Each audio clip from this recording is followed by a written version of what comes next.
So, start off with our basic seasonings. Black peppercorns.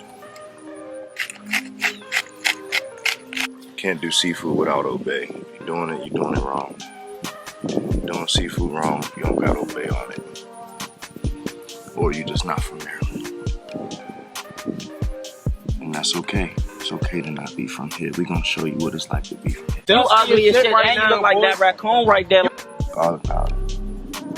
You gotta spread garlic powder light. It's a very powerful little herb. Lawry's goes good on anything, I promise you. You could do anything with Lawry's. But a seafood, you're missing it if you don't got it. As you notice, I do not have any salt out here. You don't need it. Kinda hard to do this with the wind. You know what I'm saying? Getting caught up in the wind, you gotta throw it into the wind, you feel me? Oh my God.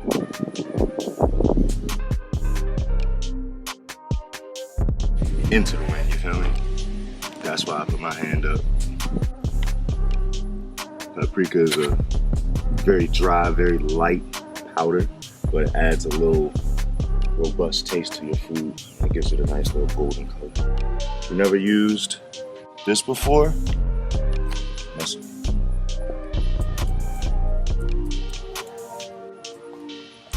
Nice little coat on there. Nice little coat on there. Finish it off with your basil leaves, baby. That's that content up. They're burning. Exactly what I knew it was going to do. Bust it. These go in the oven. All you want to do is mark them on the grill, baby.